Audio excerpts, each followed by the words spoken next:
ஒரு பேங்க் கதவை உடைச்சு உள்ள போய் திருடி இருக்கான். ஆனா அவன் அதோட நிறுத்தல, கண்டிப்பா திருடுவான். தொடர் தோல்விகளை சந்தித்து வரும் நாம் தமிழர் கட்சியை சீரமைக்கும் நேரம் வந்துவிட்டது என அக்கட்சியின் நிர்வாகிகள் தெரிவித்தனர். நாதக மாநில ஒருங்கிணைப்பாளர்கள் சிலர் கூறியதாவது: 2016 சட்டசபை தேர்தலில் இருந்து நாம் தமிழர் பல தேர்தல்களில் போட்டியிட்டு வருகிறது. இதுவரை ஒரு தொகுதியில் கூட வெற்றி பெறவில்லை.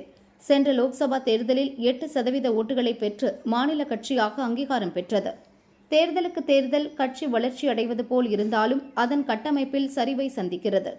பிற கட்சிகளைப் போல இல்லாமல் நாதகாவில் ஒரு தொகுதிக்கு 12 இருந்து 18 மாவட்ட செயலர்கள், 40 மாநில ஒருங்கிணைப்பாளர்கள், ஒரு மண்டல பொறுப்பாளர் என்ற கட்டமைப்பு இருக்கிறது. இதுபோக ஒரு தொகுதிக்கு 100க்கும் மேற்பட்ட மாவட்ட நிர்வாகிகள் உள்ளனர். கட்சியில் 9000க்கும் மேற்பட்ட மாநில ஒருங்கிணைப்பாளர்கள், 2800க்கும் மேற்பட்ட மாவட்ட செயலர் பதவிகள் உள்ளன. இப்படியான கட்டமைப்பு எந்த கட்சியிலும் இல்லை. ஆனால் இதில் 40% பொறுப்புகள் கூட நிரப்பப்படவில்லை. பொறுப்பில் இருப்போர் மத்தியிலும் உட்கட்சி மோதல் உச்சத்தில் உள்ளது.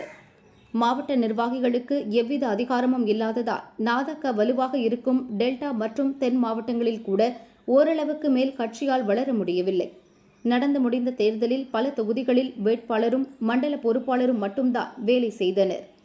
கட்டமைப்பில் இப்படி பிரச்சனை என்றால் வேட்பாளர் தேர்விலும் ஏராளமான குளறுபடிகள் நடக்கின்றன. கட்சி தலைவர் என்ற முறையில் வெற்றி வாய்ப்பு உள்ள எந்த தொகுதியில் வேண்டுமென்றாலும் சீமான் போட்டியிடலாம். ஆனால் ஒவ்வொரு தேர்தலுக்கும் வேட்பாளரை மாற்றிக்கொண்டே இருக்கிறார். அதிலும் குறிப்பாக சொந்த மாவட்டத்தைச் சேர்ந்த நிர்வாகிகளை வேட்பாளராக்காமல் பல 100 மைல் கடந்து வேறு மாவட்டத்தைச் சேர்ந்தவரை வேட்பாளராக நிறுத்துகிறார். சமூக வலைதளங்களில் பலமாக இருக்கும் நாதக இந்த தேர்தலில் தாவேக தலைவர் விஜய் எதிர்ப்புக்கு தான் முக்கியத்துவம் கொடுத்தது.